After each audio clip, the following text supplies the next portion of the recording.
22nd of April, Saturday, which means I'm off to the March for Science in Edinburgh.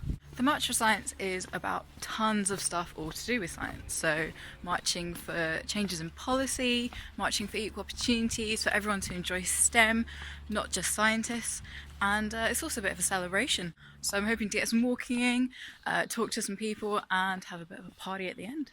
So let's go.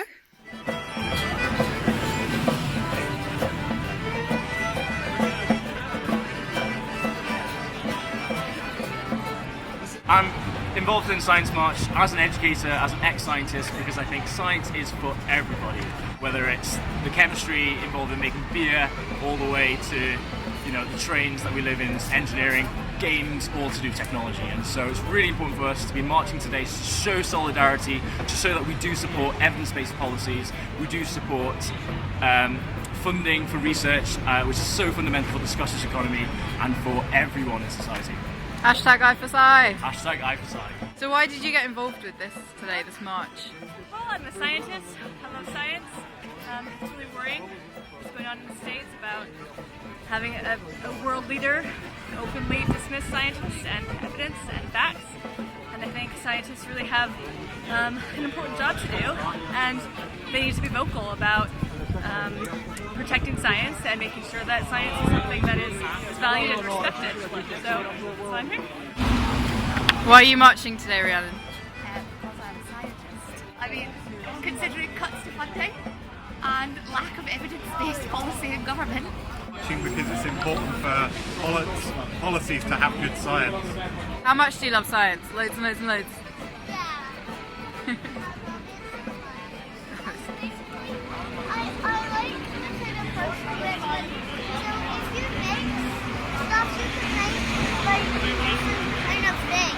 That's very true. You can invent new things by using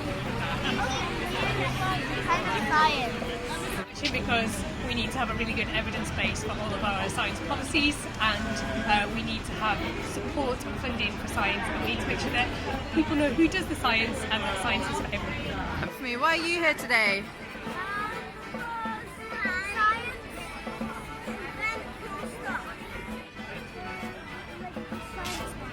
Science March. Do you love science? Yeah. Nice. Can I get a high five? Yeah! We are here to promote the awareness of science and just to raise awareness to the people that are maybe not so interested in sciences, that sciences are all about everything around us. We're here, we want to be heard. That's it. So the chant for now is I for Sci! I for Sci! I for Sci!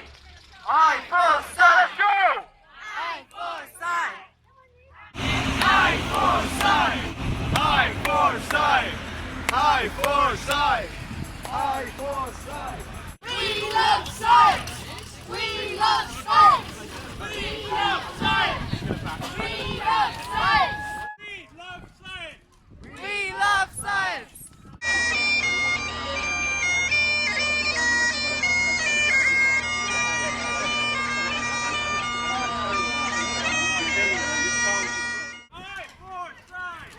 I for Sci! We love science! I for Sci! I for Sci! We love science! The weather's held out and we're all out here, and it's so good to see so many witty banners, so many different people from different parts of the world and different parts of science. This march is not just for scientists, science does involve everyone. And the fact that we are global is so important. It is inspiring that we meet on this day. It's possibly one of the biggest shows of solidarity across the world that scientists have ever, and people who are pro-science, who have ever done. We do have a few speakers who are going to say their own thoughts. There are a really wide, diverse range of people. Professor David Ray. Thousands of us marching around the world today defending science. And I guess for all those thousands of people, there are thousands of different reasons that we're marching today. For me, one of the key ones is real concern about the growth in denialism of climate science. But coming here is always a joy for me, because that building just to my right and your left gave birth in 2009 to world-leading legislation on climate change. And that legislation was brave and it was bold, but the key thing about it was evidence-based. That the government listened to the best available scientific advice, they incorporated that into their targets and plans to avoid dangerous climate change. I think today, I hope today, that this is just the start of something big. That today the policymakers and the politicians just start to wake up to the fact that science isn't something they can pick up like a fashion item and then the next day, when the truths are too inconvenient, throw it away. I think today, all of us marching here and around the world are sending out that message really loud and clear. So thank you. Dr. Gary Kerr. It's great to be here today. It's great to be here with so many scientists out in Edinburgh marching for science. We stand as a group of people who are curiously enthusiastic about our natural and our social worlds in which we live in. And we want to stand up for the researchers who try to understand to make the world a better place to live in. And this march today is bringing together scientists, artists, social scientists, humanists, people who are not academics but just enjoy science, science fans, and curious people who are curious about the world. Edinburgh universities do so much collaborative research with researchers from across the world, and it's this strong research and collaboration with people in Europe and more international, which makes British science great, and it's something we need to stand up for in times of Brexit, in times of divide. We need to stand and unite and fight for what we believe in. We today want to champion rigorous research. We want to champion cross-border research and evidence-based policy across the world. So as a community, let's stand together and let's say, I for Sci! I for Sci! Dr. Charlotte McCarroll, she undertook a small animal internship at medicine and surgery at the University of Liverpool, and we have plenty of small animals here in the crowd, all of them supporting science, of course. We're all here today because we believe in science. And we're all part of a society. We're men, we're women, we're non-binary, we're cisgender, we're transgender, we're straight, we're gay, we're bisexual, we're Scottish, we're British, we're European, we're from all over the world. We're younger, we're older, we're different abilities, different ethnicities, different religions. We are diverse. Science is about learning, it's about finding out, it's about asking the questions about what makes life tick. It's knowledge, but with that knowledge we need wisdom. We need wisdom to ask these questions, to interpret our results. That wisdom comes from a diverse community, with diverse experiences, diverse questions, diverse interpretations. I'm here to protest this inward thinking and this shutting down of ideas. If we just have, say, a white male British community in science, we'll only solve white male British problems. A diverse community asking diverse questions can solve diverse problems we might never have anticipated. Take a career in science, ask those questions, go out there, change the world. Keep kind. Truly is a real honor for me to be here today, especially with my accent. But it's truly amazing to me as well that 200 to 300 years on from a movement that was steeped in empiricism and rational thought, with great thinkers like David Hume, that we could be being bombarded still from our politicians with falsities like climate change does not exist and the MMR vaccine causes autism. Personally, I'm here today to do everything I can to help ensure that evidence attained from scientific method forms the basis not only of our policy making, but also of our public thinking. That science is for everyone, and science needs everyone. Science is paid for by your taxes. It's incumbent upon us as scientists to engage more with society, to inform them what we do and how we do it. If we can achieve this, then we'll have an informed society that trusts the experts, because they already know us. For too long, we have left the reporting of our activities to the press and the politicians who tend to focus on immediate applications to technology and medicine. We have to do more to explain the scientific process by which these discoveries arise. That the scientific process involves many more failures along the way than successes, but that we learn and we gain knowledge from these failures. The last thing I'd like to say is that the cornerstone of good science is creativity. The ability to make fundamental observations about the world all around us and think about it in a different way is critical to the scientific process. I'd like to end with a quote from Albert Einstein. To raise new questions, new possibilities, to regard old problems from a new angle requires creative imagination and marks real advance in science. Thank you. Professor Anne Glover. Before I start, I've got a confession to make, and I might as well get it over with. I am an expert. And the world needs experts, do they not? Yeah. This march has to be the start of something, and not just a really welcome day where we can meet new people and talk about the pressures that science are under.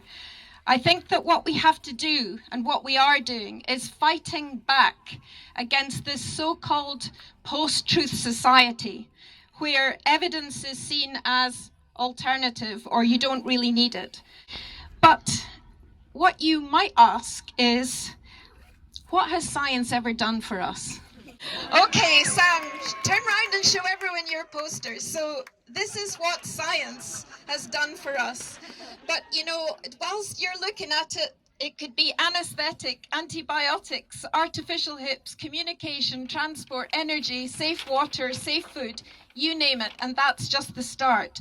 Science is for everyone, and it does need everyone. However, it's not all good news. Recently, many people in public life have started peddling alternative facts, or just let's bite the bullet and call it lies, because that's what it is. And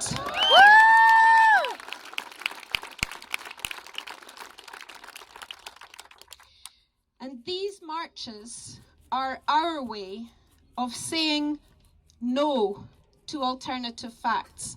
And I hope these people are listening today, because we are saying now that we will hold you to account if you provide us with alternative facts. We will call you out, because we produce knowledge at the public's expense, and evidence is a very precious thing, and it's important to us, and we must demand it. And I think that is something we should be starting to do today, if we are not already engaged in that. We need evidence to make the best policies. They allow us to safeguard our planet, but science also allows us to support the most vulnerable in life and to provide satisfying lives and jobs for all, if we use the knowledge and translate it into policy. We must defend science because we want to live in an age of reason. Let's give a huge cheer for those who have organised and put this whole event together today for us. Woo!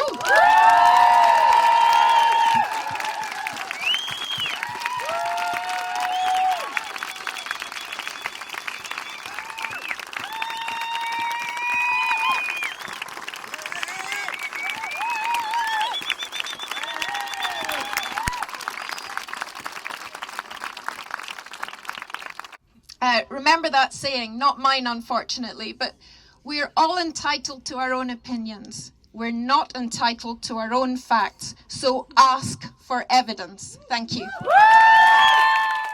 So it's been an amazing day, an amazing march. So many people have come out and just said everything they want about science, supporting evidence-based policies and disregarding alternative facts. Trust the experts.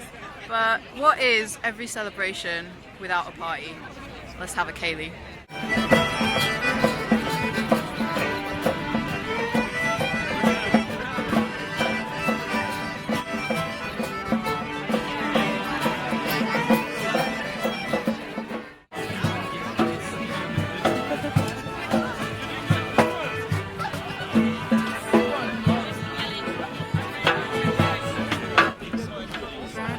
Is an iron meteorite with trace elements of nickel, and it came from the asteroid belt.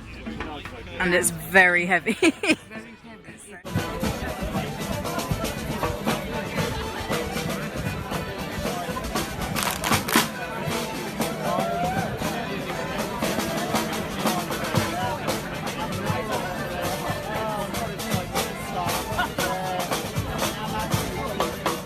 So that's it, Science March is done, and who knew a Ceilidh could be so tiring? I think I'm gonna have an asthma attack. But it was awesome, there was like over 1,000 people, which was great, so well done to all the organisers for that. All the links to all the websites and stuff, Facebook pages, Twitter, for all of this and all the stuff surrounding this event will be in the description below. So, on that note, thanks for watching and have a wonderful day!